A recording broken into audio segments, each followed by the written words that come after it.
Hey, welcome to Guitar Knobs, the guitars, gear, noise, and nonsense podcast, hosted today by these knobs. Tony Dudzik, Pick Guardian. Jared Brandon down in Nashville. Oh, he's back. There's only one Jared Brandon this week. Yep. Wow. Jared Brandon. Jared Brandon. All right, there we go. Hey, everybody, it's me, Todd. Novak. Welcome to the Guitar Knobs podcast. We're thrilled to death that you are listening to our show. Oh, hell yeah. Heck yeah. We got full house. House. With us across the table. Yes. The effervescent. Yes. And bubbly. Bubbly. Both of those things. Bubbly. Yes, shooting rainbows and happy faces from his mouth and eyeballs. The lovely, the wonderful, Rob sparkling. I'm waiting for him to run out. Go of ahead. Yes. Rob Chafe, Matt Cow Amplification. Can you see the sparkles coming off this guy? It's Rob. Yes. I have no idea what to make of this. We also have a super special guest that I'm very happy to have on the show tonight. Guest, who are you? My name is Blair White. And you do what, Blair White? I am one of the owners of Eastside Music Supply in Nashville, Tennessee. Yeah. Perfect. Oh, yeah. Woo-hoo! So we had the fortune of, we'll talk about our history Talk with about it. Eastside Music Supply once we get into the guts of things, okay? Yeah, we're not there yet. We're not there yet, but I'm very happy to have him on. I ran into him at NAMM this year, and I said, we got to have you on the show, and he said, okay, so here we are. Hey, Todd. Yes. You always remember you should support your local music retailer. You absolutely Hey. should do that. Absolutely.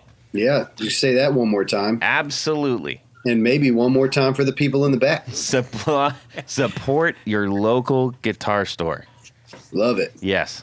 All right. So we're going to catch up on all the things that's going on down in Nashville at a unique guitar store there. And we have a lot to hear from the Peanut Gallery here. Who's yeah. in the peanut gallery? Well, I am. yes. I didn't see any peanuts when I came in here. Yes. Anyways, you're dragging this one out, so I'm going to try to get around it. Do your best. We just have a couple of announcements, or at least maybe one. I had a fantastic exchange with our good friend Anthony Gemalero. Anthony Gemalero. He Yeah, sent man. this to me, and it actually just like completely doubled me over. It was great. Anthony's one of our long-running supporters on Patreon. Maybe he likes to go by Anthony. Anthony. Anthony. All right. So we actually talk quite a bit on here, and that's what happens if you send messages. Doggone it. Yeah. So he pops in, he says, he just sent this message, and it says, this was an exchange between him and his friend. Okay, it says, dude, Strats are awesome. Now everybody sends me Strat stuff, just so you know. I got the one before that was some guy playing pool with a Stratocaster headstock, you know. Anyways, because everybody knows You love Strats. I just love them so much. Yep. Anyways, he says, dude, Strats are awesome. They just need a few minor mods, like changing the scale from to 24 3/4, 12-inch radius, mahogany body with a maple top, 2 humbuckers, ABR1 bridge, a stop bar tailpiece, separate tone and volume controls for each pickup, and a 3L 3R headstock. Aside from that, I think Leo got it right. Sounds like you got yourself a Fender Gibson. So I was just doubling over there. That was really, really funny. And he said, "Hey, I thought you'd like this. It was great." So that was a conversation between him and his buddy Gabs, who turned him on to Marvin guitars. Yeah. Yes, and I think that might have been actually how I got turned on to Marvin guitars. I think they named that after my dog. And he's in a band called the Ravagers, which I'm going to check out. So anyways, thanks for that, Anthony and Gabs. Anthony. Yes. We are going to be selecting Special gift. a special 2 giveaways. 2 DIY packages from Copper Sound. Copper Sound. That's right. One to an executive producer and one to a grand poobah. Yes. Very nice. Very, very exciting. So hopefully this we still get to choose. I got to see when that comes back out.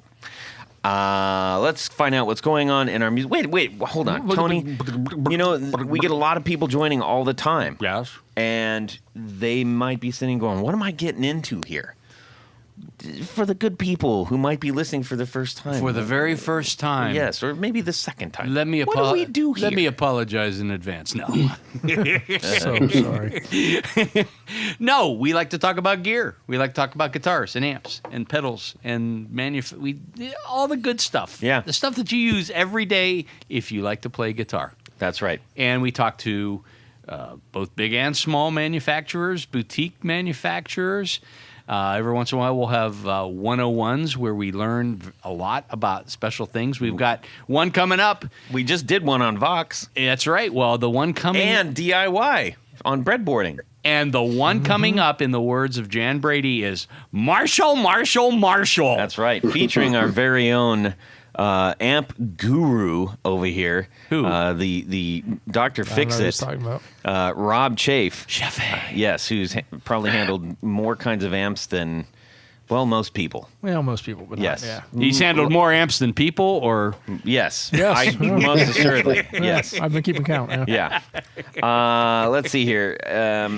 So that's all good stuff. Yeah, so that's what we do. And if you listen and you like... Go back and, you got 325. Like I was 326. By 200, I meant there's really 200 really good ones. This will be and then about 327. 126 That's about other right. ones. Yes, this is episode 327. Oh, wow. Can you believe that? I can't believe That it. is absolutely nuts. It All seems right. like, we broke 200 and then the counting stopped. Yes. So before we go on too far, Blair, can you tell everybody where they can go check out the things that you do? Sure, yeah. We're on all of the socials and whatnot. EastsideMusicSupply.com. Eastside Music Supply on Instagram, YouTube, all that fun stuff. We don't have a TikTok yet, but give us we have like the name, but like kids, we're coming. Just give us some time. We're going to get on the TikToks too, But yeah, you type it in, it should come up. Pretty Awesome. Now, what did I hear? I just heard this on the news today What? that Elon Musk is changing the name of Twitter to X. Yes, X Yeah. the band actually posted a thing that said, We are not affiliated with. we're big fans of your new logo. That's what they did. They Are posted you that. serious? Yes. Because it's like, Oh. it's literally an X. Oh, wow. Yeah, Oh. That's hilarious. it is. Oh, well. Oh, boy. So many things going on. If it ain't broke, don't break Yes. it. Oh, and speaking of X, I'm very excited because they did do a return date because they had to cancel for a medical emergency. Yes. So they're going to be coming out. Yeah. So you should maybe get a ticket or whatever. Maybe I should. Or you can just give me I think one of Hex yours. might be going to that. Hex. Yeah. Hex rhymes with X. Hex, he's going to be on the show too. Hex Matos, my good friend. What? And Grand Poobah. That's right. Anyways, alrighty. Let's find out what's going on with the rather flat-haired and red-faced Tony today. Tanya Bolonsky, take it away. Well, Todd, this week I've been busy tearing out my. Wait, you guys are twins today. We are twinsies. Talking about- I have. You but guys I are have, both wearing like a But I weird have- olive shirt and short, Well, I have unusually salmon. short. I have salmon beige shorts. pants. Mine is. Are Mine you are sure his salmon. shirt isn't gray? No, it's kind of grayish green. Yeah. Okay. The All lighting right. in here sucks. And yeah. Anyways, all right, Yes. Tony, go. So this week I've been tearing out my bathroom, or helping the guys that I hired tear out my Watching bathroom. them destroy your bathroom. Oh my God, it's crazy. I mean, it's dirty, it's nasty, and I can't wait till they're done and out of there. But that's not for about another month. Anyhow, a buddy of mine sent me. I sometimes buy vicariously through him. Does this have to do with the bathroom? No, You're just saying that? I'm just saying that. He's Okay. just been All dealing right. with just let him vent. All right. I found a guitar when I opened up the wall. I mean, that's It what was I thought a- this was Wild. It was a Stradivarius guitar. Yeah. But anyhow, my buddy sent me a photo. He says, somebody wants to sell me this. And it is like a late 50s, early 60s Carvin double neck. So a Mando top and a 6-string bottom. And I said, just buy it. Just buy it. Because he likes oddball stuff. Steve? No, not Steve. Oh, okay. No, Steve's a little more conservative. Yeah, I was gonna say that. I have other friends, Todd. Anyhow, Two. Yeah, one and two. Yeah. Well, besides us. yeah. But anyhow, I found it kind of interesting, and I Carvin was one of those companies that surprisingly was around really in the late 40s, about the same time Leo started building things out in California. And their early works in the 50s and even into the 60s were pretty primitive. I mean, they were, kind of like, you look at Moserites, you look at some early Fenders, you look at some other things, and guitars from that era were not, really fancy, kind of crude. But this one looks so cool, and especially with a Mando top neck and a just a stock 6-string on the bottom. And my buddy likes those double neck things like that from time to time. But anyhow, I just found it kind of interesting. And sadly, and I'm not sure why they did this, because Carvin had a really strong reputation. They sold directly to consumer. They had PA equipment, they had guitars, they had amps, and they were all decent quality. But for some reason, 5-6 years ago, they changed the name to Kiesel, which was in the 80s they were doing really well. Well, yeah, they were making good stuff. Well, they had a store on I think on Hollywood Boulevard. Yeah, there was also one in Santa Ana. Yeah. So there is. That's where my famous Peony story came from.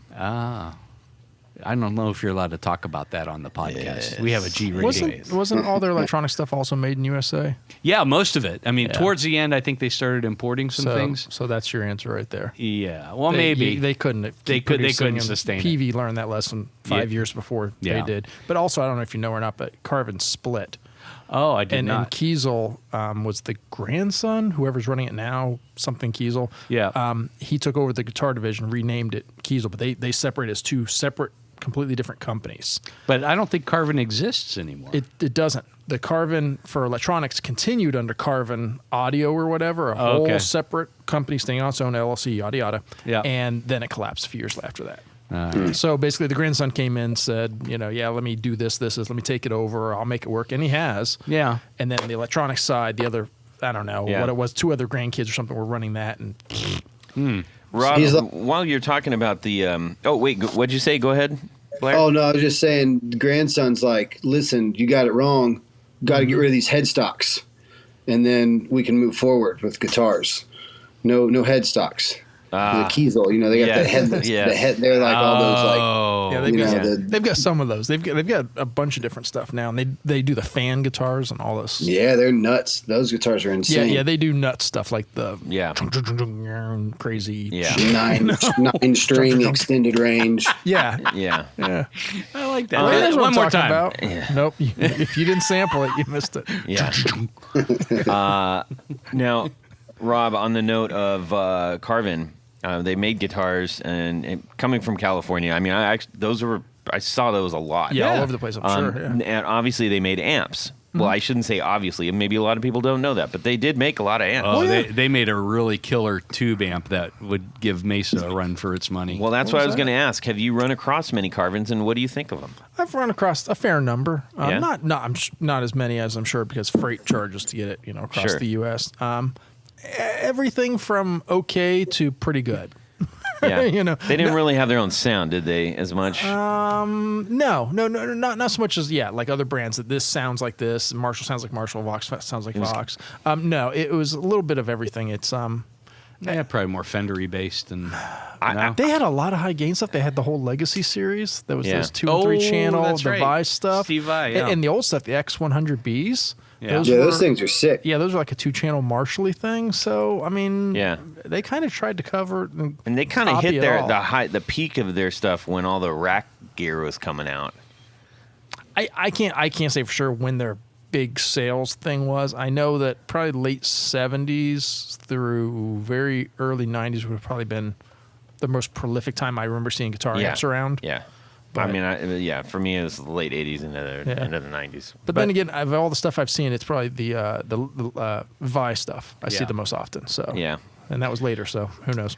As I remember, the resale on them was like nothing because they Okay. were inexpensive to purchase directly from Carvin. So I ordered a Carvin T, custom made thing, maybe 25 years ago, we'll say, and I paid $800-900 for it, and it was neck through, 24 fret, all the stuff. Great guitar, but it was $800-900. I could not give that thing away. You could have given it to me.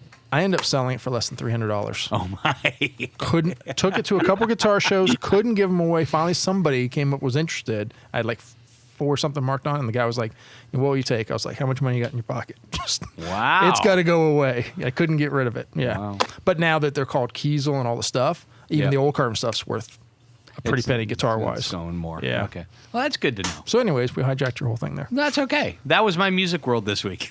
Yeah. All of that. All that stuff. Wow. Yeah, you can get. Holy moly. Yeah, that's cheap stuff out there if you want to get it and try it out, which is kind of crazy because Looking at that their was amps. Yeah. that was like on the higher scale of thing back then. Yeah. All right. Anyways, let's find out what's going on with not Eric. I'm so sorry, Blair. Yeah. Yes. What's going on in your music world, man? Music world, lots of, I guess, like shop world or just music world? Non-shop world. We're going to get to your shop world. Non-shop world. Yeah, well, that's fun stuff. Just finished doing some new tunes with a guy that I play like synthesizer and drones and percussion with, which is fun. Wow. To kind of step away from the guitar. So we just finished up a record that we're going to be putting out. His name's Charlie Witten, great guy, better guitar player than I am. I just get to make noises and use pedals and old synths and be a weirdo. But so that was fun. Anytime I get to play music, in my ripe old age with my children and my business, I'm having a good time. So that's been kind of what's new in my music world. And then I get to play with all the gear before we're allowed to talk about it. Yeah. So there's just been so much cool stuff come out lately. So I've kind of gotten a more revived sense of being excited about some gear. So I've just been nerding out at home like I used to, which is, it's a bit refreshing. It's really nice. That's awesome, man. I think that's again, we'll get into your shop and everything, but you just touched on something that we've brought up in the past, which is if you really love to eat pizza, don't work at a pizza shop or whatever. Totally. Yeah. But does that actually apply to guitar stuff? We'll find out more. Well, you don't have to answer now. We'll find out. Okay, Nice teaser. we'll come back to this, Yeah, folks. indeed. I don't know why you can't work at a pizza shop if you love pizza. Oh, you can. Well, you can. Yeah. But it could ruin it. It could ruin pizza for you. Really? All this and more. Guitar knobs. Yes, Pod- exactly. It 20 might, minutes Tony. later. Tony's baffled. might. He's like, I don't see how that could happen. Oh, just the aroma. A freshly baked pie. If that's all you smelled all day, hey, look, I know people from other industries, and that has killed their desire for I guess maybe I do things. need to work in a pizza parlor. Yes. See how long it lasts. Yes, you should work in a poop store. Anyway, I don't. What? What? That doesn't even make sense. That's No. a good quality joke. Yeah. That's a good quality joke right there. That's like a Michael Scott joke right there. Yeah. Stay out of the food store. All right, Jared, about yourself. Oh, yes. So, the first little tidbit I'd like to talk about is my friend and I and his brother played a long time ago together, and we're starting to play again. And now that I'm in Nashville and they are, instead of 2.5 hours away, they're more like 7.5 hours away. All we do is we just like to collaborate. My friend writes tunes and he does rhythms and all that kind of thing. And I like to add layers of music to it, like little violin parts and guitar parts, acoustic guitar parts, little lead lines, and maybe a lead once in a while. So it's just a really good time, and it's it's getting me to tune up my guitars more and just kind of use my equipment a little more. I got some pretty cool PreSonus 8-inch speakers, monitors. They're pretty nice.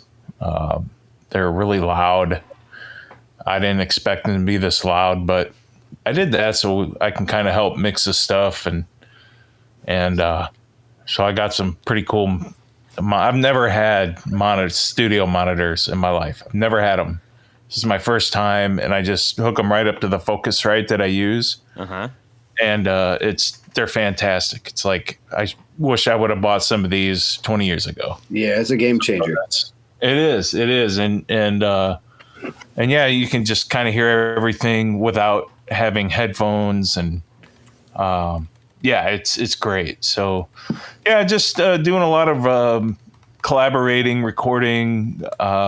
If shameless plug, Stranger Remnant on Instagram and TikTok. So look us up if you want to hear some retro style music, probably from the 90s, because that's what we do, because we just can't get out of that era. We do it for fun, and that's why we do it, and we enjoy it. We're guitar players. That's the best reason ever. Yep. Indeed. Robbie, Yes. what's going on in your music world this week? He just Sorry woke about up. that. Sorry. Yeah, sorry. He I hates took a us. nap. He hates the show. He hates to talk. Why do you keep coming back? I love that you're here. Every week but or so. I'm getting really curious. Are you auditing Rob. us or something? No. I got cleaning service comes in the house every week. It's 2 Okay, weeks, so all right. I got to get out of the way. That's the reason why. That makes perfect sense now. Go ahead. Okay, Music Week. I think I've mentioned before that I'm going through and comparing different speakers, Celestion speakers. Did I mention this? Oh, I don't think you okay. did. So I got a lot of customers obviously ask, thinking about changing speaker in my amp. What change? I've done would that it- several times with you. There you go. And most of the time, if it's a dirty amp, they go after a Celestion. Majority of the time, clean amp, a Jensen or a Weber. But so I've got a couple of 212s, Marshall 212s now. I'm trying to load with different speakers that kind of the most popular ones. And I was actually even thinking about going with two 412s, so I have 8 options. But I said, man, that's crazy.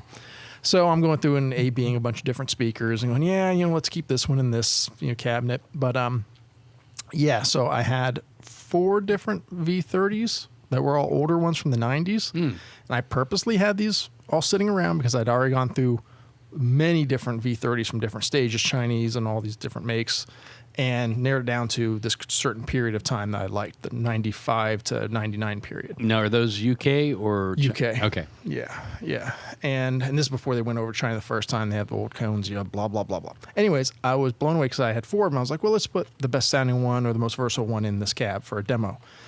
Boy, oh boy, they all sound drastically different to the point that they could be called 4 different speakers. Really? I mean, it's way off. Why do you think that is? So inherently, speaker construction, it can only be so tight of tolerance because it's you think about it, it's the magnet and the wire. So the number of turns, size of wire, like you're winding a pickup, and then the makeup of that magnet. Speaker to speaker out of the same batch. I know they vary a little bit. I assume this is just that on top of they're all used. So they're all varying degrees of broken in. Yeah. Let's Ted Knight the heck out of this. Yes. What is happening? I don't know, Jared. Just wait it out. So anyway, but that's So I've been going through about 24 different Celestions and found that out, and then I'm like, oh crap! I thought I had it narrowed down to like that period of time I liked, and I had a couple just sitting on shelves because I just bought them because they were cheap, and I put one in and it's unusable. It is so scooped for a V30, it's unbelievable. Why don't you just get a cabinet simulator? Yeah. Sound like just the guy. I've got 2 or 3 different kinds of pre-rollers you can probably test. Yeah, well, see, From the early 70s. when I'm going through, I want to keep some V30s for myself, Jared, and then everything else I want to be new, current production, so I can actually get it. Purchase sell it. Yeah, I just happen to have those V30s of my own that I was like, oh, I like these, so I'll keep these 4 on a shelf. So if I blow them or whatever, and then basically I found out that a couple of them for me are unusable. So are you going to start selling speakers now too? Yeah, I always have. Oh, I didn't know that. Yeah, I just I don't stock a whole lot, and you know, because I haven't had that option to compare. So Nice. Have you diagnosed? Well, not diagnosed, but have you kind of assessed each speaker where you would test the ohms, coming out of it? I don't know if you have. I doubt you have a Gauss meter to check and see if the magnet's Gauss is the same or. No. I haven't done anything like that. And as far as the impedance of the speaker, it's that's a nominal impedance. So you would actually have to Explain that. at its resonant peak. That's the impedance it's rated for. So Resonant peak. resonant peak, strongest output. Okay. 16 ohms, right? Well, and that's just it. Is it at whatever the resonant frequency is that the speaker's designed to be at 16 or 8 or 4. That's the max. Okay. No. It actually that's usually the lowest point. The impedance of the By speaker. max, you mean lowest. Yes. Okay. The impedance of the speaker will actually vary greatly over its frequency response. So that's a whole nother thing. As But, clear as an unmuddied lake. yeah, I don't. Yeah. You can actually, if you pull up a frequency response chart of a speaker, you'll see on one will be the frequency response, Yeah. and on the other, Yeah, the Warehouse other side Speaker is, Supply does a great job of that. Yeah. and then the other side is impedance, showing how it changes over the Yeah. frequency response. Have you So, ever tried slicing the cone with a razor blade? No, I've never heard Try of that. That's cool. Okay, That's so I shouldn't fix the holes in them anymore. No, keep the hole. okay. If you make symmetrical holes all the way around, That's you're Put on your to finger something. through it. that goes Put back your to finger through the at least middle fabled, finger. the kinks. Kinks, Yeah. right, yeah. Yeah. Yeah. Yeah. Yeah, well, he's being a smart guy. I know. Okay. I get it. Jared fell over in his chair. I did not. Call 911. No, it would have been louder than that. All right. Well, that's sounds like fun. So you got that sorted out, or Nope.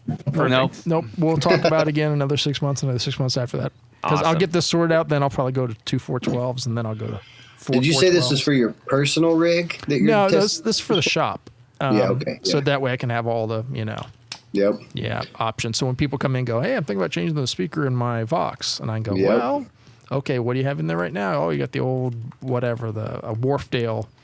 Okay, so here's... Wharfdale. Yeah, remember when they had Wharfdales in them? Yeah, but that was only for a brief period of time.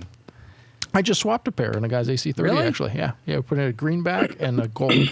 Anico gold. That's a great Yeah. combination. So, but that's exactly why, because I couldn't describe to him, like, I think you'll like this, and this is what I think you'll like about it. You could have sent them down to my shop because that's what I have in my 212. Hey, if you don't mind random people showing up to your door to play on stuff at loud volumes for 30 minutes at a time, done. You don't. You I don't like want that idea. Blair's Listen like, to you Blair. don't Blair's want like, that. no. I have to deal with that every day of my life.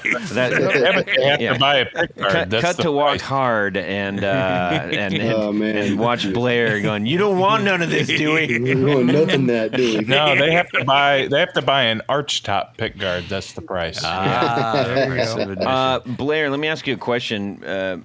Yeah. Do you have to deal with a lot of speaker specific stuff at your shop?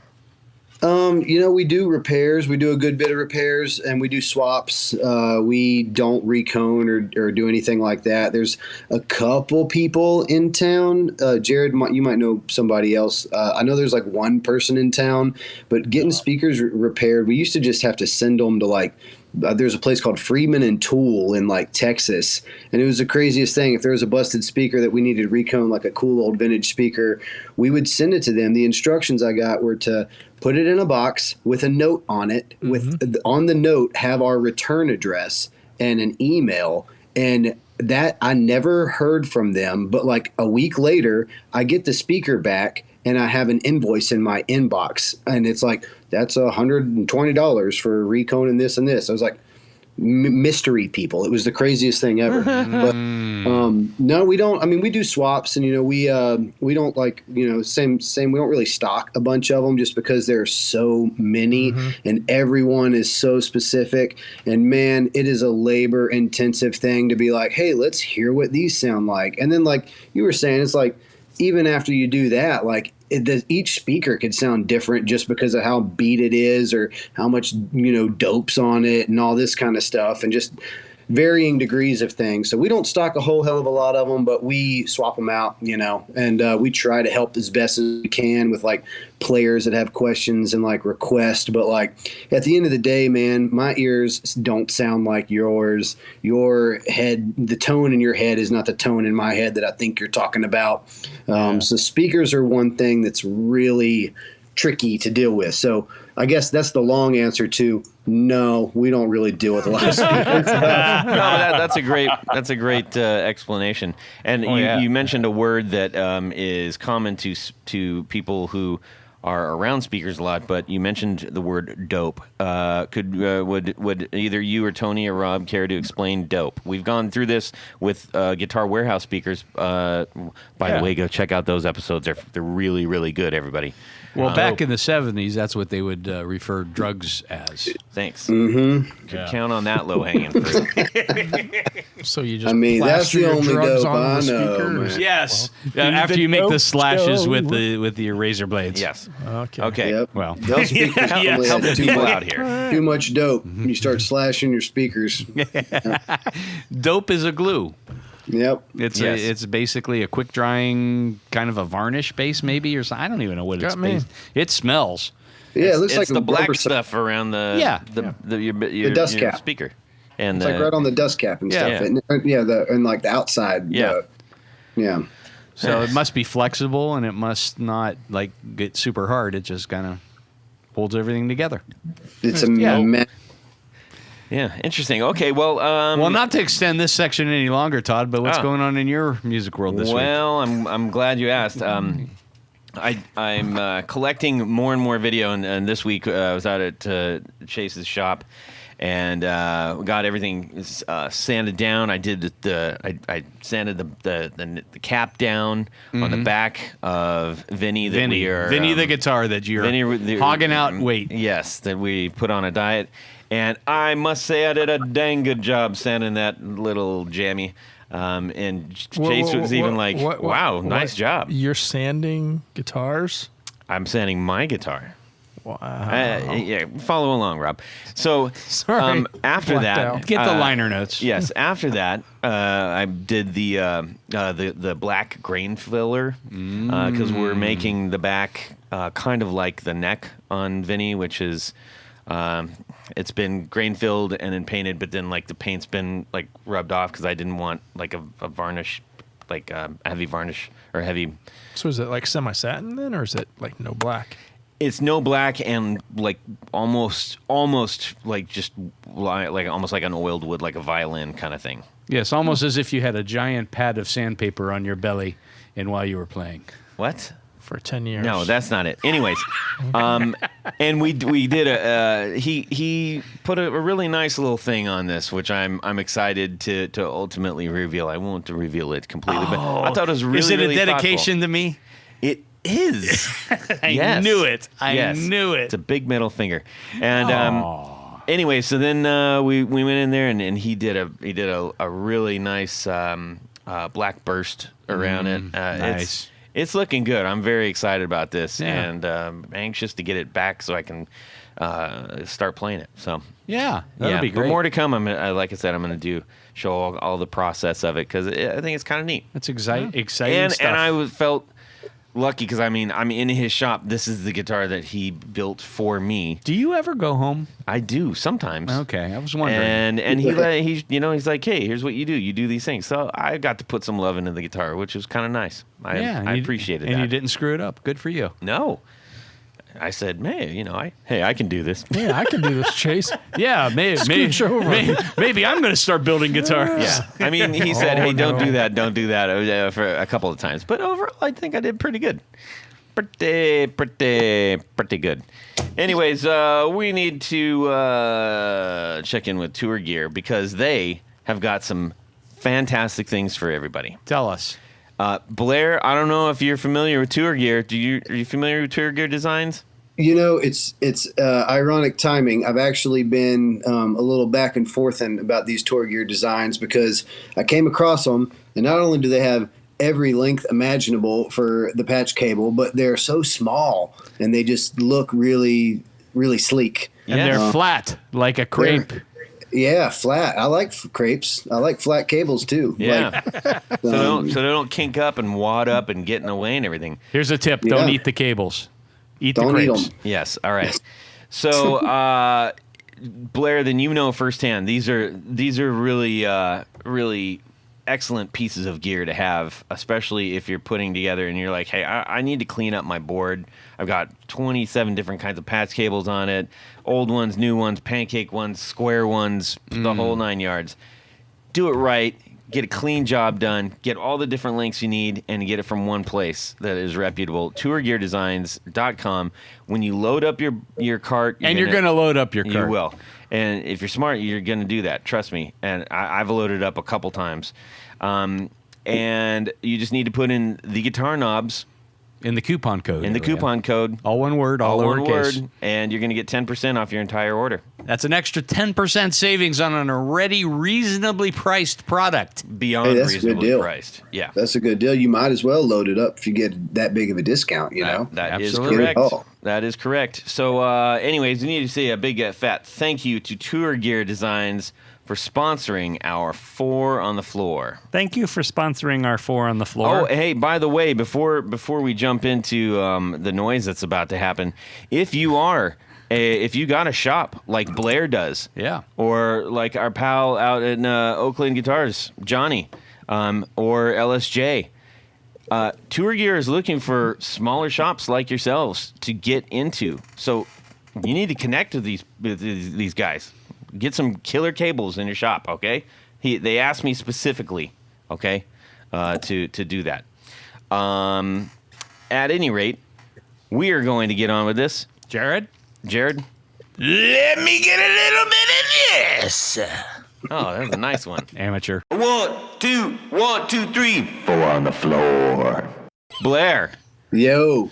of Eastside Music Supply, Nashville. What is your 4 on the floor? Take them one at a time. Give us all the gory details. Okay. Well, this is very, very hard to do, first of all. I know that people have said that before, but this is, it's true. Trying to pick just 4, that's tricky. Okay, anyways, definitely every time on my board, I have got some kind of hot cake overdrive, is kind of my safety net, I feel like, of my guitar tone that I love. So it's been the Montreal Assembly Positive for years now. It's just it's my favorite take on the circuit. You know, he did like he did a really cool take on the two knob with the mid lift switch, like the old early two knob hot cake. Mm-hmm. And I don't know, man. It's something about the way that it kind of rings out and does its thing. It's like I said, it's my safety net. I feel like I could take that pedal and play in a deluxe reverb or a twin reverb, and I'm going to be able to still sound like myself, like with that pedal. So that's number 1. Awesome. Now, you said you got some type of hot cake. Do you have like a small collection of hot cakes? I do, and there's not a whole hell of a lot of people making hot cake style drives, but I've kind of gone around the horn there and gotten quite a few of them. But I've got the positive, as I said, and then Scott actually came out with one called the 2 positive that is a double hot cake, but it's in a small form faction with like a really cool some cool routing options. That's the blue, white, and black one, right? Yes, yeah, yes. We have that one. That pedal is so good. But yeah, and then the of course the classic Crowther. I've got a few of those, and I don't own his double hot cake. He makes like 2 hot cakes in a box, like a blend thing. I don't own that one. But yeah, so I tend to stick with Scott's, with the Montreal Assembly. I don't know. There's a little like less harshness to it. I guess it's like less ice picky. Mm-hmm. Here I go, guitar, descriptor words. Less ice picky on his models, and I don't know. They make me feel right at home. I get it. Do those hotcakes come with syrup and bacon? Tony, you're so bad at jokes. Tony, if you don't have syrup and bacon, you just got to go to the grocery store, brother. No, Tony's great at jokes. That's one of the reasons I do adore him. Oh, All right. Thanks. It's nice to be adored. That's truth. Okay, so you got your hot cake up front, and then now what? Yep. So next is speaking of brother, it's the brothers, the Chase Bliss brothers. It's kind of an oldie, and obviously, you know, the way the market is, yada yada, they're expensive as crap at this point. But man, that is just the best utilitarian dirt box for me. It's got, you know, the JFET side and the IC side, and you have a fuzz drive and boost on each of them. So like, it just lives on the board because it really doesn't matter who I'm playing with or what style music I'm playing with. It's like, if I need a fuzz, I've got two great fuzzes there, or I've got a fuzz with a boost after it, or I've got extra drive stacking capabilities, which I love that JFET style drive. I'm a big fan of the small sound, big sound, CK overdrive to keep that G rating here. I'm gonna send you a picture when I get home because I got a special one of those. Yeah, that's there. It's so sick. You know, and just that kind of vibe is there. But then yeah, it's just like it can be two boost, you know, if you wanted to, and you're running like a low gain amp and kind of want to hit the front end. You're a low wattage amp, I mean. But yeah, I use that with the faves, and it's like I just have any combination of dirt, and then again, I got my safety net with my hot cake, and then I got my brothers to kind of take me, you know, to infinity and beyond, so to speak. Man, yeah, those are that's a nice chunk of change for those things. It is now, but see, again, this is like a lot of this gear talk for me is like, I mean, I've had that thing since before it came out, you know, like it didn't cost me a crazy amount of money. I just never sold it. And now, you know, and I don't want to sell it because I'll never buy another one because they're so expensive. Yeah, indeed. Yeah. Let's see, what's number 3? So number 3 is at the moment is I have been hooked on the Old Blood, their BL series, the chorus, the BL 82. I am a modulation guy. I got to have like a phase, a flange, a chorus, something on the board to kind of move my tone and make it wiggle a little bit. And I normally have like others too, but we're only doing 4. So I picked the one if I was like really trying to shove everything on like a nano pedal board. This is probably would make me happy. But that pedal is sick. I don't know if you guys have played it yet. It's kind of a newer one in their series, but it's unique in the fact that you can adjust the clock of the delay time, which, you know, chorus is basically all that is kind of got based around delay and time-based stuff.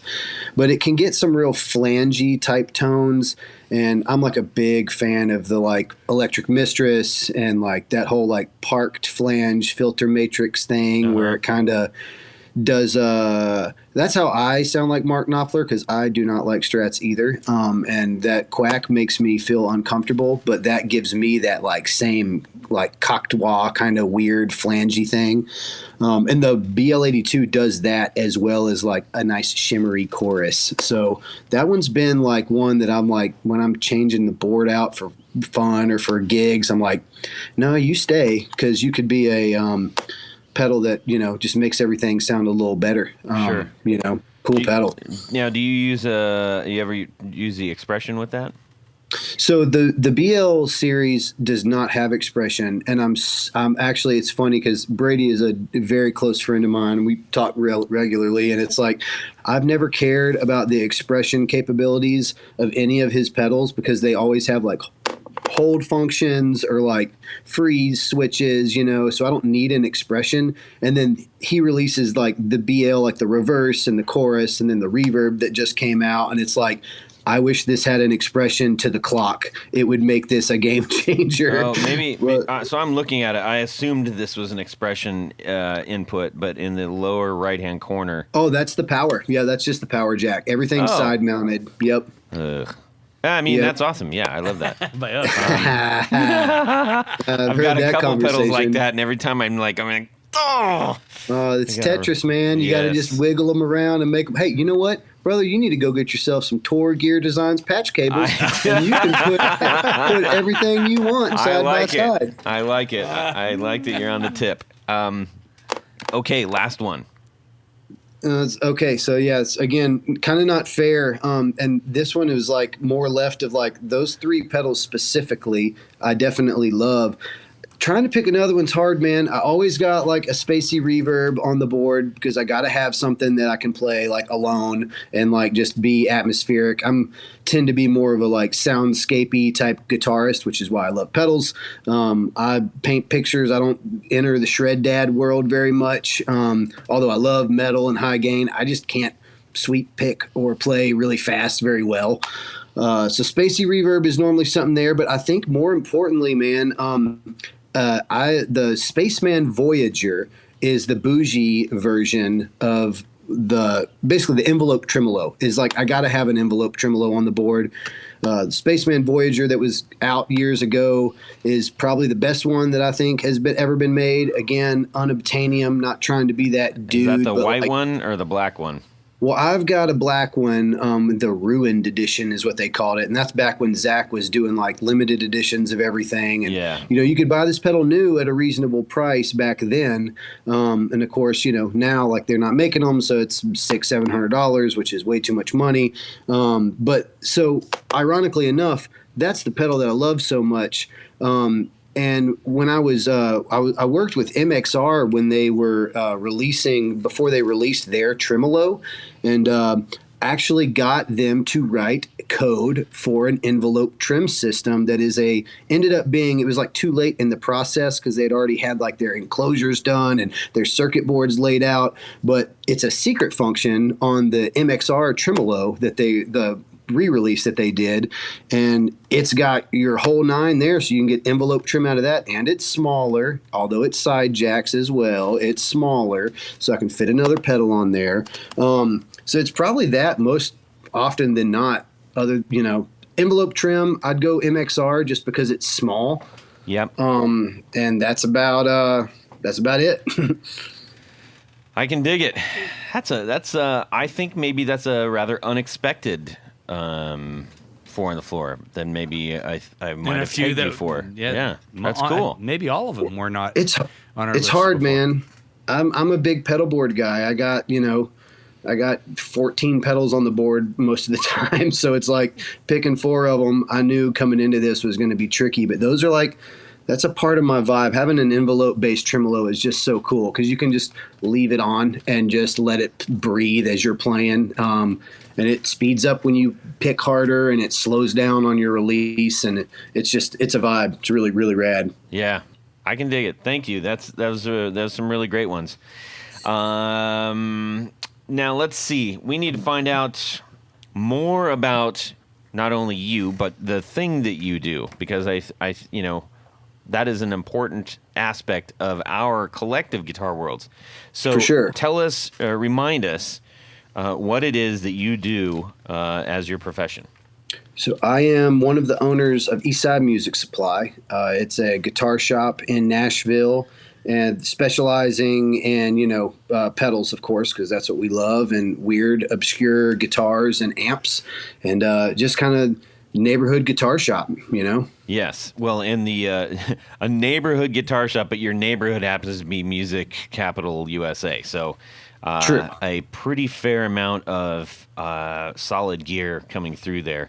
Oh, yeah. I think when we met you the first time and Eastside Supply, that was Summer NAMM 2018, I believe. Yeah, that was a while back, and Yeah, you guys came. I think so. You guys came to one of the parties that we had after NAMM, right? That's right. Yeah. And you guys were still. I mean, when did you open up? So we've got our 9-year anniversary coming up here in September. So it's just crazy to think about. Yeah.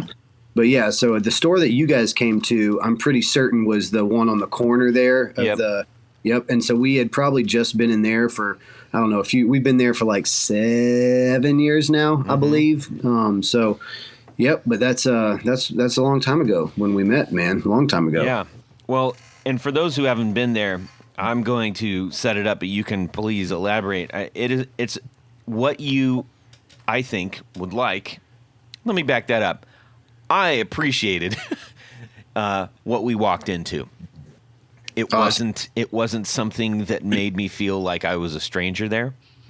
It wasn't so I guess homey that I felt like an intruder.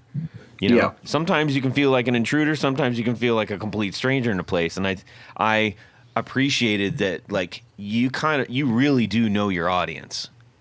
That means a lot that you say that, man. It's just kind of knowing the audience is kind of the only way I feel like you can survive in this industry. There's too many people, there's too many guitar players, too many styles, and I feel like some people try to do everything and they kind of fall short in some ways because they're trying to reach too many people. And we're a small shop, so we don't have the means even to try to go for everybody. So we just really take what we know and what we love and who we are, and kind of put our flag down. And we have found that there are more people like us, and they dig the same kind of idea of the shop that we've kind of tried to create, like the atmosphere we've tried to create there. So that's cool you said that. Yeah, absolutely. And I think something else, at least me personally, I'd love to know your guys' opinion of like what you like about shops and don't. I'm going to throw out there one of the reasons that I felt like that is that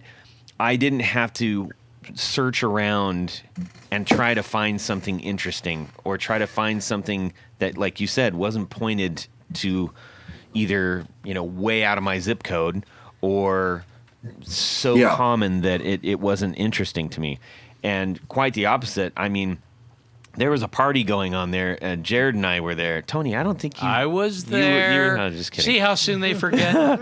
and we spent almost the entire time looking at gear or talking to people from the show, but mostly a lot of looking at gear. Yeah. No, there were some very interesting things, and that's... Yeah. I mean, that's the difference between, walking into a Sam Asher Guitar Center. I mean, you maybe in the vintage section you might find something interesting, but by and large, any of the big box stores, you're looking at the same Fenders and Gibsons and things like that. Where I'm always more attracted to more unusual or rare things, and certainly, I'm not. I don't have a budget that would allow.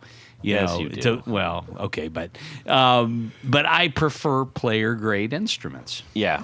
I mean, like if I'm in New York, your shop screams that in a good way. Yeah. Well, we've tried. I mean, like, when and I know we'll talk about when we got there, like when we opened and whatnot. But part of us opening was just kind of like we just felt like there wasn't our shop like that we wanted. Nashville was not lacking a guitar shop. In fact, like we got said no thank you on like investment. When we were trying to ask for money, people are like, oh, you want to open up a guitar shop? I think Nashville's good on that.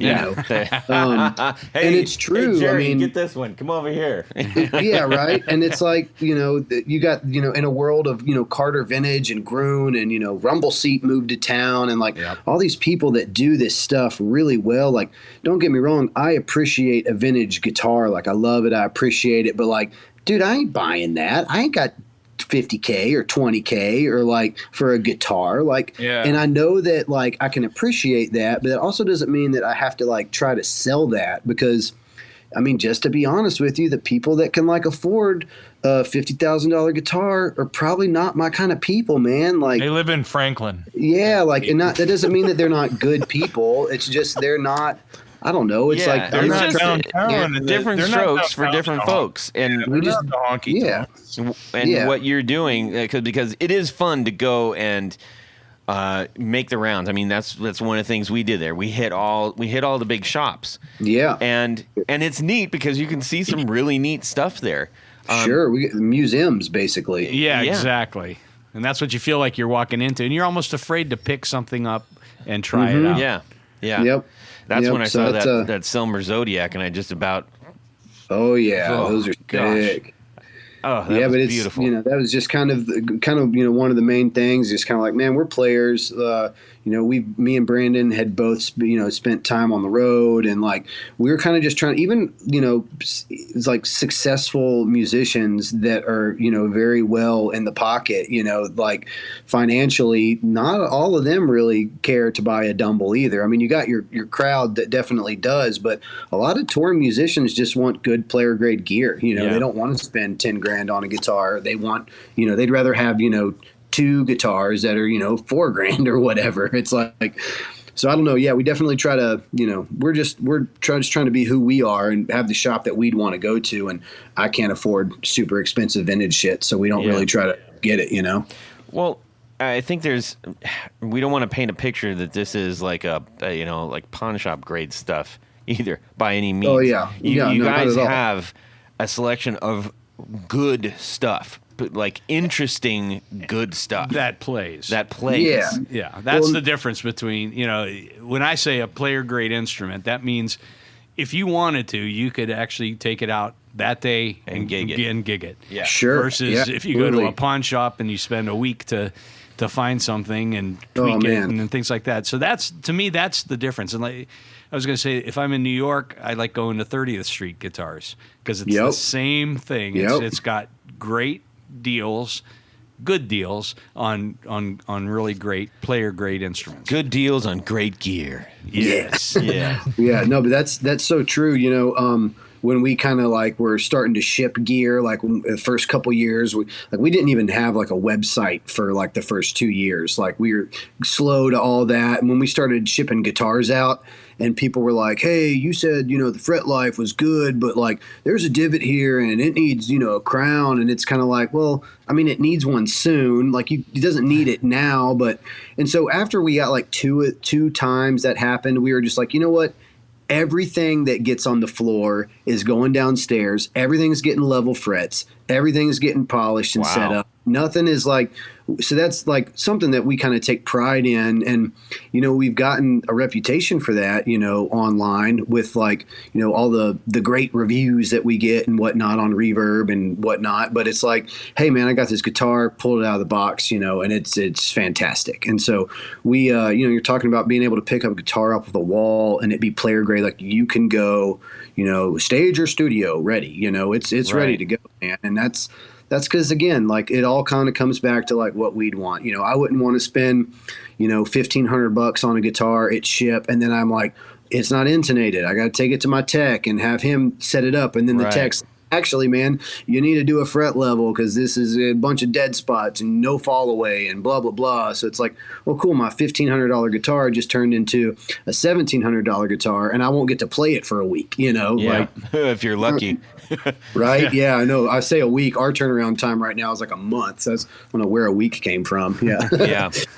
Yeah. I would also say that the selection that you have is extremely wide, which is, I think, again, really helpful because that's one of those things where you could walk in and think you're going to get like, oh, I'm looking for a new pedal. You could just easily walk out with an amp or a guitar because A, you got range, B, you've got quality, and C, you got affordability. And those things, it's hard to walk into a shop because so many shops either they can specialize or they can say, it's not worth it for us to have, amps in here because, we can't get them played, so people just don't buy them, or we can't get the pedals because we don't want a bunch of crazy used pedals because our clientele doesn't like those, so you don't get to either. And I just really appreciate the way that you guys did your thing, and that stuck with us ever since. So when I saw you, I was like, yes, let's talk. Yeah, it was good to see you. Yeah, that's again, just like I think like right now in the shop we have like a vintage Martin hollow body electric like sitting beside a Kramer. Like it's nice. and the being broad and being wide is we like cool stuff, and it's our opinion of cool because everybody's cool is different. But yeah, we like to have a paint with a broad brush, I guess you could say. I like it. when we are talking about shops and everything, we can imagine what maybe to a certain degree what that's like and all the good things.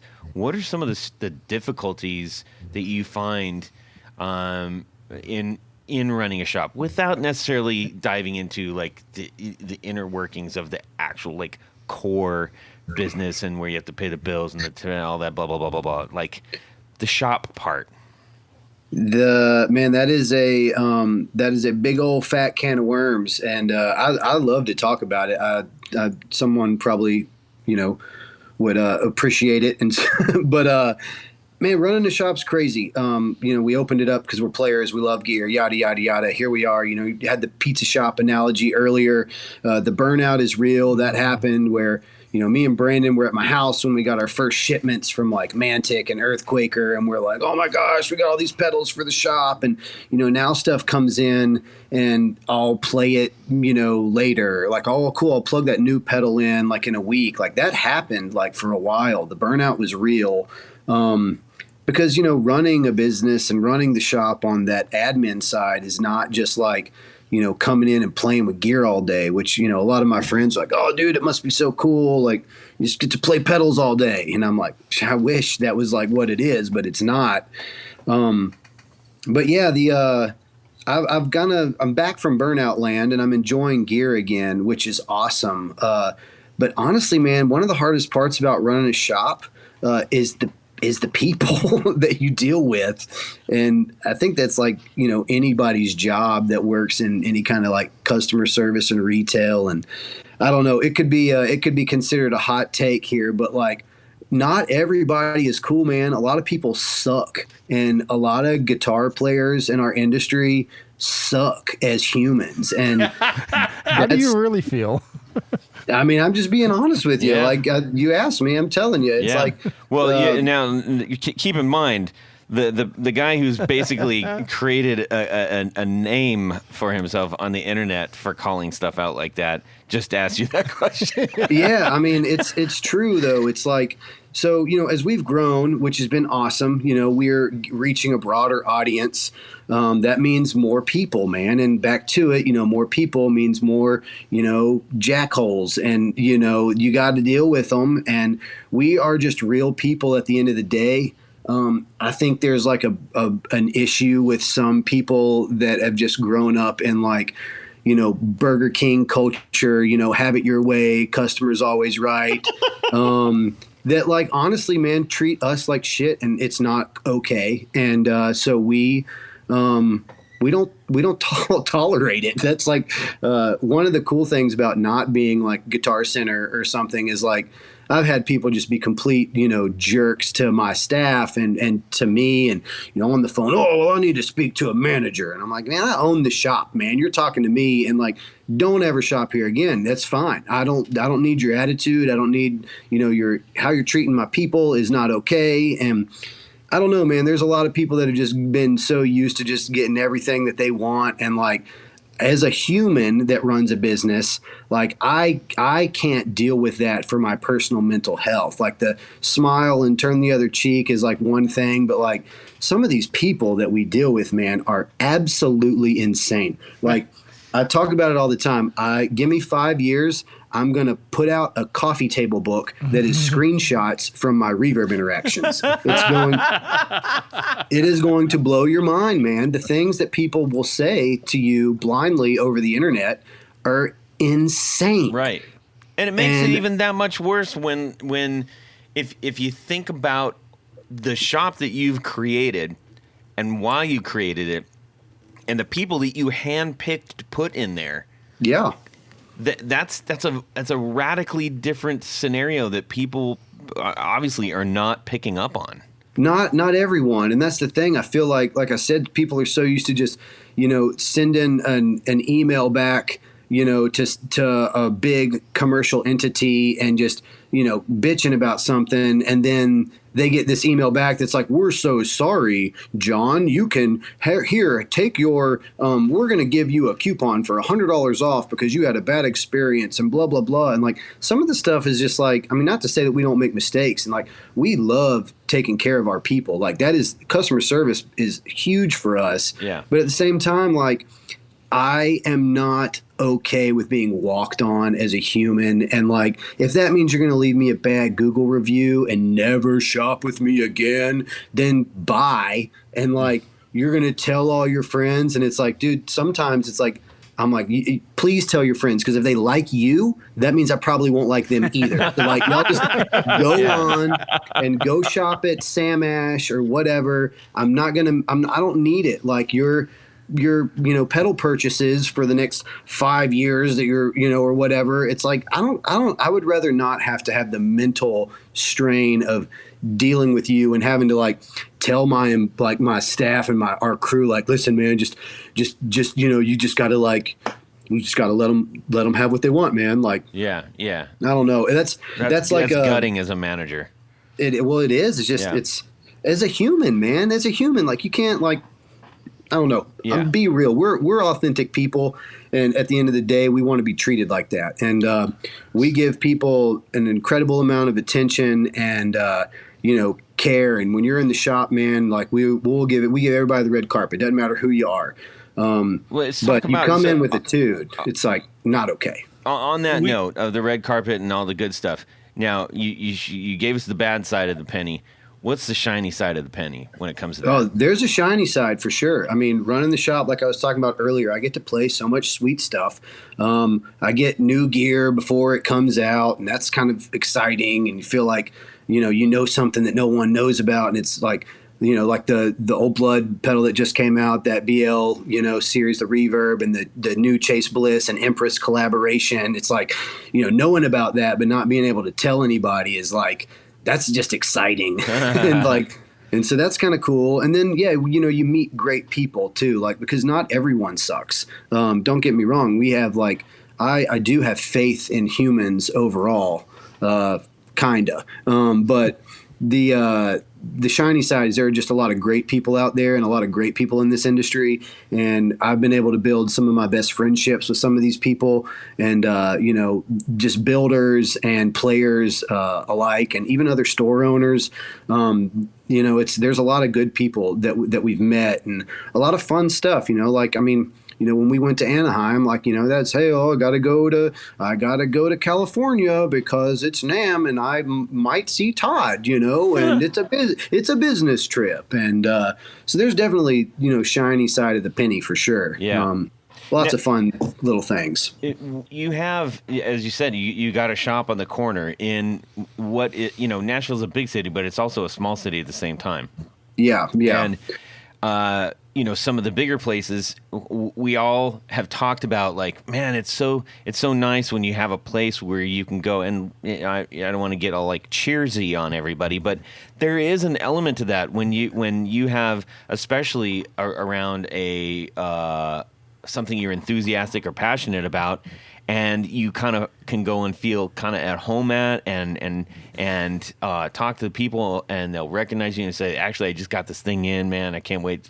You're gonna love this. Do you think that is what people are finding? I'm speculating, but I'm asking. Sure, yeah. No, that's the vibe we set out to intentionally create.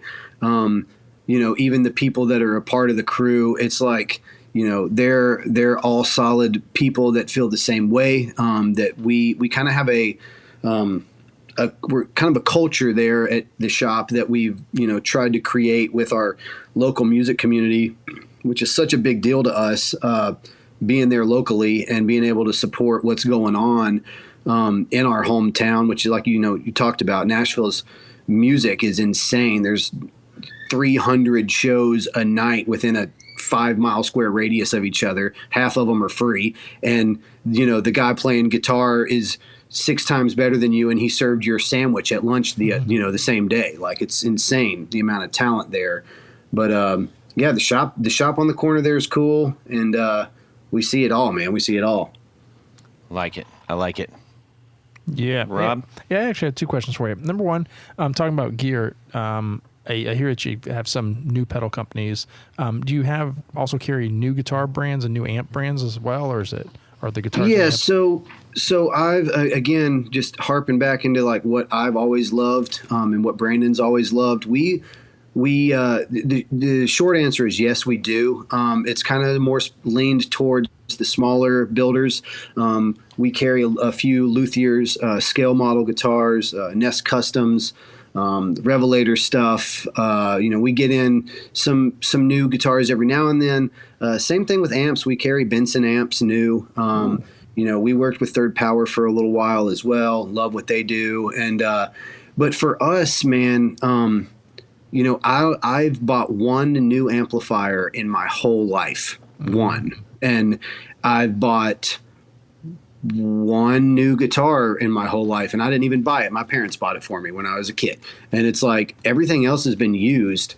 And so that's kind of like, I don't know, again, back to the kind of keeping it wallet friendly and player grade. You buy a brand new guitar, you're losing a little money when you leave the car lot, so to speak. Yeah. And also when we opened up just the retail, with a lot of the bigger brands to be like a Fender dealer or a Gibson dealer, or you have to buy everything, and you have to commit to this certain quota per year. And I mean, we're such a small shop. I was like, dude, I don't even have that much money for the whole store, let alone just to carry a guitar brand. So I don't think most people, when I managed a retail location for many years too. And, and people would come in and we carried Epiphone at one point, and they're like, why don't you carry Gibson? I'm like, cause that would take another $250,000. Yeah. And the customer would laugh and be like, no, I'm dead serious. And then we'd have to re-up within the first 3 months of the next year with another $250,000, whether we sold the last year's or not. Yep. And sometimes you don't even get to pick what you get. And you ain't stocking my store for me. I'm stocking it. And it's like, so that's kind of how it started. But, we do love, we do still think there are a lot of really cool people building amps now. I mentioned the only amp I ever bought new. I bought a Science amp Street Sweeper from Alex. I know you guys have he's been on the show at some point. Yeah. And, again, that's the only new amp I ever bought, and I love it. I still love it. I still play it all the time.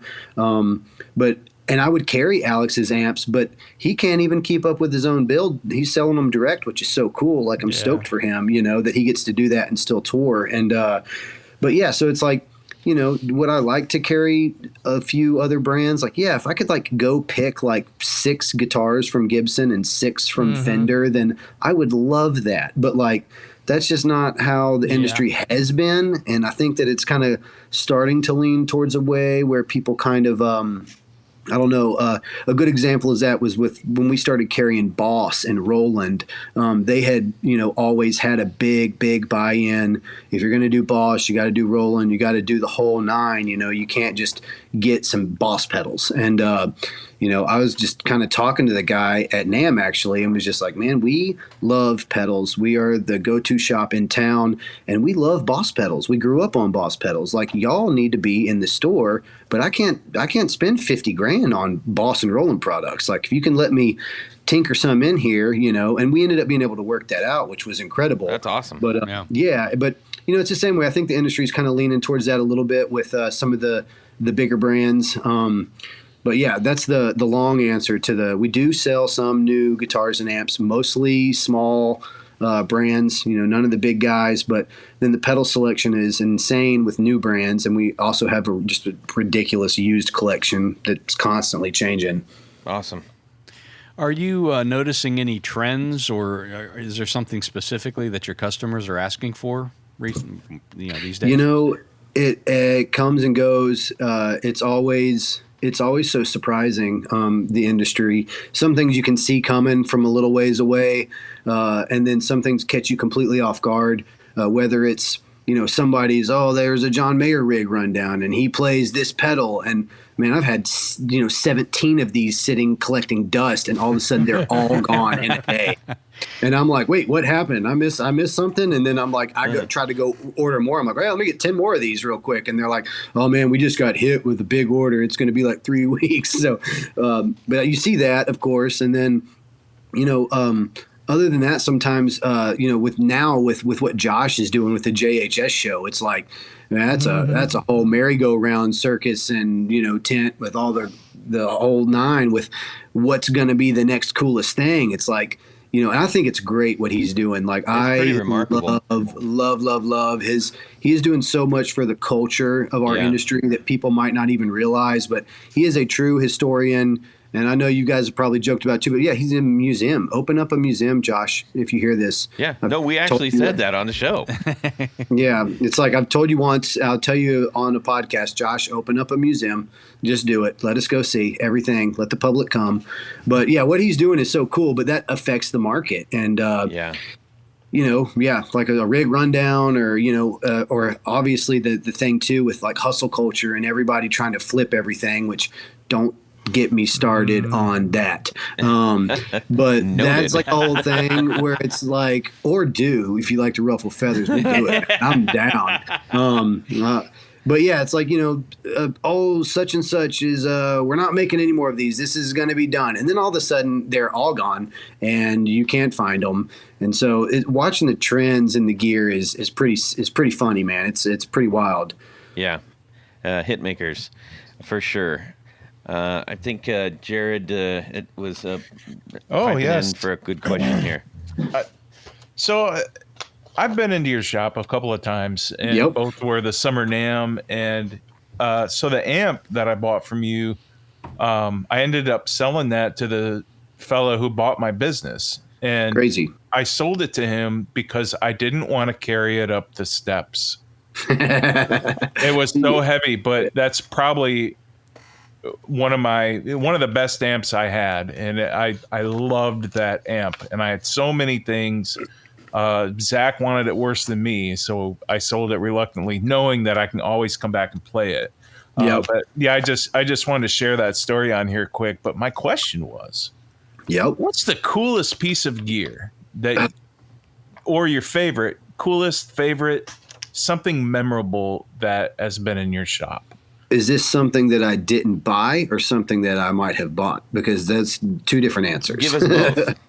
Give us both, yeah. Okay, I think probably my favorite piece of gear that has come through the shop that I bought, this is kind of a vanilla answer, is just a Rickenbacker 330 that actually felt good in my hands, that I love so much. Tony's a Rickenbacker guy. He loves them. It took me, man, I wanted to like Rickenbackers since I was a kid, and every one of them that I played, it was just like, nope, like my hand does not like this string spacing and this neck shape. And I used to joke around anyone that would bring one into the shop to sell on consignment or to trade or, whatever. I'd always be like, oh, let me see it real quick. Let me see it. And I put my hand on it and I'm like, nope, not mine. And one day one came in and I was like, oh God. What do you want for this? And that's still one of my, kind of number ones. What model was it? I mean, I know what model, but like color. It's a 330. It's the jet glow black with white guards and stuff. And I actually just blacked it all out, which was so sick. That's cool. But you can't, I don't know if you guys know this, but you probably do, but Rickenbacker is not very cool with people making aftermarket parts. They like to like really shut that down.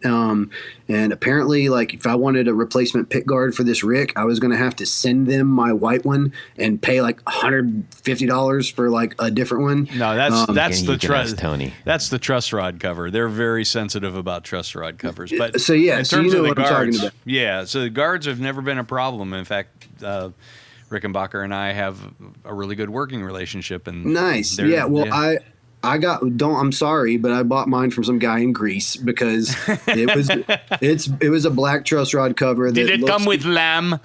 No, but it comes with a made in USA stamp that's raised exactly like it should be. So, the truss rod covers. I mean, I guess I can understand them trying to protect, but yeah, unfortunately. Well, then sell me one, Rick. Like, John at Rickenbacker. It's like, let me buy a different colored truss rod cover without making me jump through hoops and send you my broken one. Like, I just want a different color, Yeah. But I think he was worried about people like making fake guitars and putting their, truss rod cover on the Greco Bacher or whatever. Oh, yeah. Yeah, I totally get that, but yeah, it does make it difficult for Reisenbacher. If you want to, if you want to customize something, yeah, you're right. It does make it really difficult. Yeah, but yeah, so that's probably my favorite thing that I've kept. The thing that there's a lot of stuff that kind of comes in, and as I mentioned, I got jaded for a while after seeing so much cool stuff. It's like we'd have really great gear come in. It's like, oh man, you see this 70s Les Paul Classic? I'm like, oh, cool. Yeah, that's cool. I'll plug that in later, But the one thing that I wish I would have gotten is there's a JCM that came through, and I'm not a Marshall guy, but man, this amp ripped. And it was one of those, I was like, man, this is the Marshall. I should just buy this Marshall. It's like an 80s JCM 800, and it was like, it's gone. So I never got to buy that. But that was probably, I don't know, it's kind of lame vanilla answers, but things that moved me. I mean, we've gotten all the rare pedals and love tone stuff and all the cool, weird stuff that has come through and gone. And I don't know, I appreciate it all, but I think that's probably the only thing I think about that I should have snagged that I didn't. Yeah. JCM 800, yeah. And you say you also do consignments at your shop too? Yeah, man, we're a buy, sell, trade, consign, Eastside Music Supply, Nashville, Tennessee. Perfect. We try to do gear Cupid, man. If you got gear that you don't want, and we're very honest about that too, just kind of like as far as, well, if you want us to buy it, like I can't give you that much because we're going to do a fret level on it. We're going to put a bunch of money into it, make it nice. And I don't know when I'm going to sell it. But like if you want to trade and I can give you something now that I already have, then like we can give you a little bit better value, for your gear swapping that we're doing. But we try as best as we can to be reasonable. Most of our, like I said, most of our customers know that that's the vibe. Like we got to pay the bills, man. Like we're an actual store. We're not just like a website in a warehouse, which is like a whole nother thing in the industry that is unique in my position as a music retail owner versus just a player and like, someone who likes to collect or whatever. Like, a lot of these shops out there just they're not paying commercial rent and they're not paying for 10 people to be full-time employees at livable wages and things like that, to where it makes it a little harder for us to, we got to be able to make a little money at the end of the day, but everybody knows that. And so we do it all. Yeah, we buy, sell, trade, consign, do it all. Fantastic. Blair, it has been an absolute delight talking with you and learning about your shop, and I hope a whole lot of people that may have gone down for the Nashville experience or are planning on that swing in and check out what you guys are doing. And I appreciate and I'm grateful that you guys are out there doing that. Thank you, man. Thank you for having me. We got to swing in to Jared's house, Tony. We're gonna hop in the El Camino. We're gonna make Rob sit in between you and Jared. Right. And I'll sit. Well, we were in Blair. a Mini Cooper last week, so you got a big cam in it. Yeah. Where are we going today? Well, ladies and gentlemen, welcome to Jared's house. It's time for Would You Rather?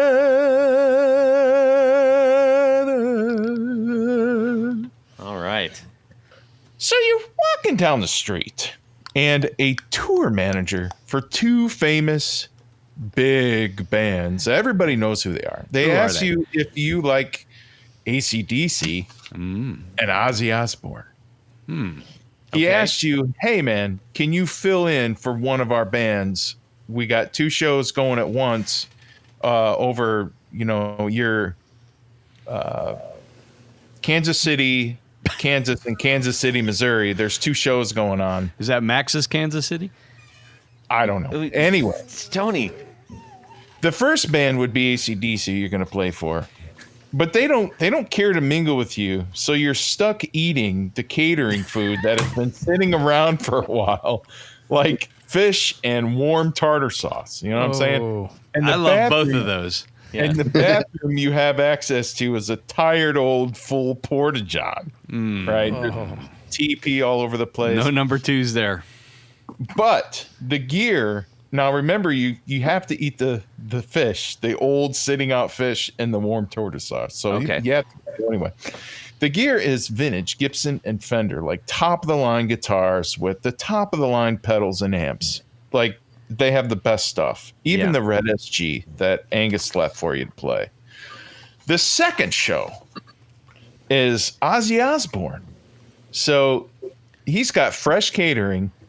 Nice, clean facilities that the cleaning crew just got done spraying lots of Lysol, and so you know it's fresh. Sharon, where's the Lysol?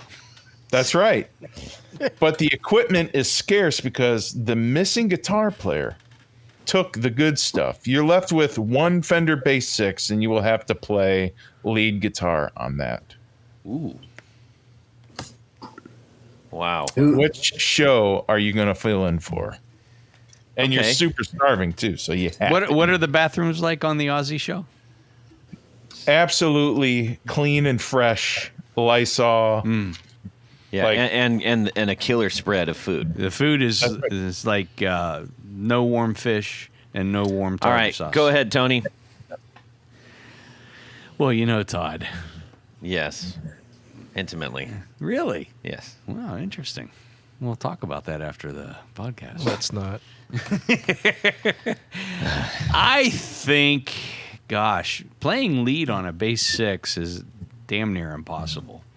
I mean, if you're playing bass as a guitar player, I guess you could muddle through, but to play lead guitar, I don't think You got to so. do with what you got, yeah. Is it required that I eat the warm fish and tartar sauce? Yes, you're starving. You have to eat. You have to eat that. Yeah. I can't just run through Taco Bell or something, right? No, you have to gamble and eat it. Okay. I think that I could probably do more AC/DC tunes than Aussie tunes, especially playing lead on a bass 6. So I'm going to go with option 1: eat the fish in warm tartar sauce. And will there be a case of Pepto-Bismol? There'll be a case of something. All right. That's what I'm going with. All right. I'm That's doing great. the AC/DC. That's fantastic. Rob? It's terrible. I hate these things. How do you really feel, Rob? I'd go number 2. Ah! If you had the fish, you will. He's going number 2. I'm going with number 1. Yeah. Because I mean, version 1. How are you going to play lead on a bass 6? I won't. I will do my very best, and I'll just stand there and be like, look what I have to Rob, do with you're a it. very good guitar But- player. He is. He's a good player. Enough. But I'm going to be on stage at least. If I go with option 1 there with Yeah. the AC/DC thing, I might make it 3 songs into the set and then have to excuse myself. And so I mean, it's like, well, I mean, at least I'll be on stage for the hour with Ozzy. You can Okay. John Entwistle leads. Yeah. Yeah, it's yeah. Jared, about yourself. Yeah, I'm gonna gamble. I'm gonna gamble big time because I have a lot of self confidence, and I'm gonna wear white jeans as well. Oh man.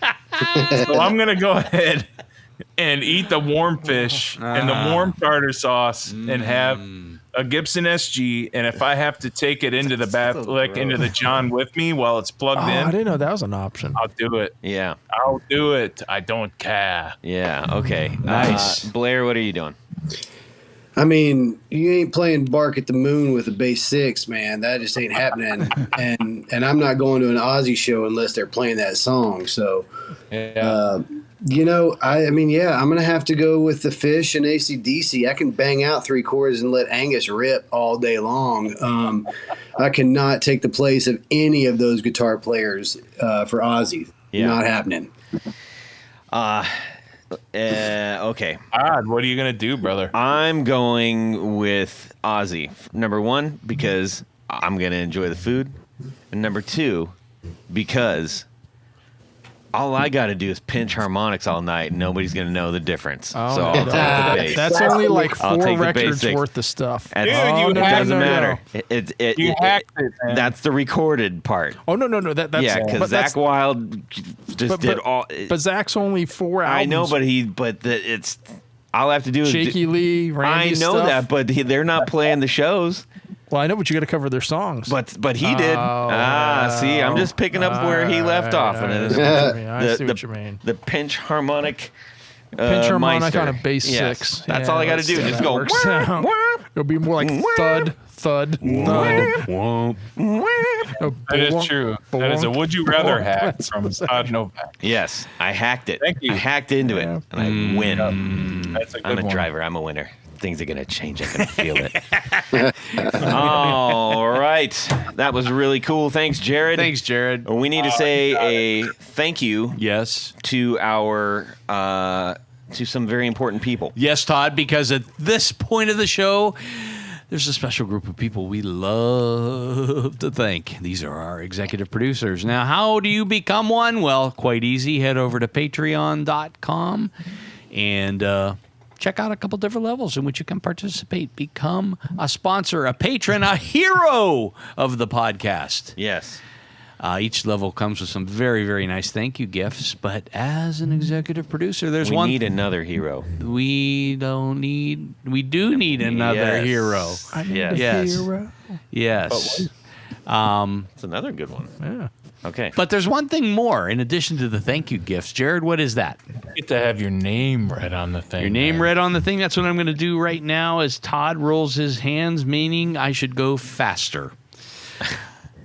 So special thanks to these executive producers: Moon Guitars, Vader and Pedals, John Halverson, Rick Calhoun, Trevor Gunberg, Elad Mizrahi, Mikey D, Richard Kendall, Mark Garton, James White, Justin Jones, Anthony Gemolero, Bill Gola Guitars, John Esterly, Anthony Lathrop, Stefan Lamb, Michael Senchuk, Ken Sayers, Doug Christ, Darren Gregory, Tom Barazin, Rusty Sneeden, Ralph Gottschalk, Don Kloss, Gregory Randall, Brett Hogarth, Eric Hemmer, Stuart George, Michael Furman, James Bell, James Romer, Cameron Pampas, David Tyndall, Trevor Ellenberg, and Christopher Logan. All right. But Todd, there's more because we have a special group of executive producers. We call them our Grand Poobahs. These fine folks get a fez to wear upon their heads whilst listening to the podcast. And at the same time. Yes, and there's some other very nice thank you gifts and things. So check that out. Check out some of the reveal packages. So special thanks to these Grand Poobahs. Tommy Manasco, Ricardo Igareda, David Kaminga, Brandon Wound Pickups, Hex Matos, Michio Murakishi, Bob Crouch, Jack Cadian, Sam Jett, Tyler Rhines, LSJ Music Company, John Williams, James Pennington, Adam Johnson, Steve Keys, Cody Foster, Science of Sound, Brian Robinson, Jonathan Zarusik, Corey Nigro, Michael Van Zant, Tim Nowak, Jonathan Daly, Martin Cliff, Sean S. David Poe, Billy Spitfire Unlimited, Congregation Gear Demos, Paul Vaughn Eppinger, Scott Sullivan, Great Lakes Guitar Pickups, and our poet emeritus, Matt Hart. That is correct, Amundo. Ladies and gentlemen, we need to say a colossal thank you to Blair White of Eastside Music Supply for joining us on the show tonight. Thank you for having me. I would love to come back and complain more often. We will have you back on at some point. That door is wide open for you, man. Where can people go and get your stuff? EastsideMusicSupply.com, Eastside Music Supply on the old Instagrams and Facebook and socials. Type it in the Google search machine, and you'll be led to our destination. Perfect. And if you can't or are not necessarily in the market for a piece of actual gear, go get some merch. They've got a ton of great merch. Yes. Oh yeah, we got a bunch of cool stuff that we're about to do. We're like a duck. We're just chilling on top, but we are paddling like hell underneath. We got a lot of really cool stuff we're excited about that did not get to talk about on the podcast here. But take the email list on the website does not suck. It's not crazy marketing email. We send it like once a month, and it's always got fun stuff, cool little discounts and weird exclusives, and that's where you kind of find out about like the new merch drops, or hey, we just got 10 KTRs in stock on the website for regular price, that kind of thing. So Awesome. do that. That's good. I dig it. I'm into that. I if I'm not, I am going to sign up for that because I love hearing about new stuff, especially merch. It's cool collecting shop merch, man. That's a whole other thing in itself. Yeah. Oh yeah. Awesome. Tony Baloney, where can people get your stuff? Yeah, head over to pickguardian.com. Check out some of the stuff that I do. Some of it's available right there for you to purchase, but by and large, what I do is custom work. So shoot me an email. Let me know what you're trying to do, what you need, and I will take very good care of you. I know you will. Rob, about yourself. Madcow Amplification on Instagram, or send me an email, info@madcowamplification.com. Yeah, and Blair, if you need a kindred spirit who likes to call out the maddening things of the gear world, then go check out Mad Cow Amplification. It would probably suit him well. I'm following it right now. It's great. It's great. Let's go. Jared, how about yourself? So if you want to message me, talk to me about gear, all good. Jared.allen.brandon, and check out the project I'm in, Stranger Remnant. We have under 100 followers. Help us get over a big giant number of 100. Excellent. Evil laugh to follow. Yeah. You can shoot me an email, Todd@theguitarknobs.com. You can also DM me on Instagram @guitarknobs. We'd love to hear from you. Share your stories. Tell us what's up. Tell us what you think of the show. Throw rocks at me. Do whatever. Rocksfortodd.com. Yeah. And please. Valentino's, baby. Yeah, go check out. We've got our the first of 4 singles that are dropping. It's called Hands Tied, and it's burning up the charts. And Hey, how about protecting your knobs? yes, protect your knobs. Go to flinteffects.com and get a little piece of gear called a Stomper to protect your hopefully your favorite, maybe not your favorite, whatever, piece of gear such as an HX Stomp or an H9D. An H90, or various other pieces of multi. Just go to the effects gear. site, see what's available. I'm running on my You're tongue is gonna love running it. away from me. All right, ladies and gentlemen, we've had a good time. We hope you have too. Have a fantastic guitar weekend. Subscribe. Frankenbeans. Frankenbeans. No worries. Can I scratch my microphone? No, you can't. All right, here we go. Yep. You bastards. It's so easy to get Todd going. Anyways, So that can't be on the thing. It's not on the thing. All right. I'm gonna sign Can you out hear me? and read. What's name again? Can you hear me? I Am can I hear there? you. I can hear you. I was just going to try to sign out and sign back in and see if that Jared, did you're anything. I could. Oh, what? You guys- Rob! Going to surprise us with the would you rather. Hell yeah! Yeah, is it sounding crazy and echoey to y'all? Like I could do it from this speaker, but I don't want the sound Testing. quality to Test. suck. How am I? Too hot? Hang on, Jared. No, Blair needs to leave and come Okay, in. no, he just came Fourth in. time back. You pop in. It's my 4th time here. Jared, pop back in. Do you have a pen I can click? Okay, no. No, please don't. Stop. Okay. Let me just do this. Okay. All right. Tony, please just let me get through this. Yeah, just a couple of things that for housekeeping. For sure. Have me that fluffy pillow. Oh, it's a Are you bass giving vibe. it away right now? That's the whole thing. No. Okay. He was Like trying I said, to. no. He was trying to run it past you. Yeah. That's the equivalent of a little kid with a face full of chocolate saying, "Did you eat the cake?" No. Sounds kind of psychosomatic. Yeah. It is. And, Like, They had to basically do 2 tears. Can you guys hear me? and away we go. Well, that's it for these knobs.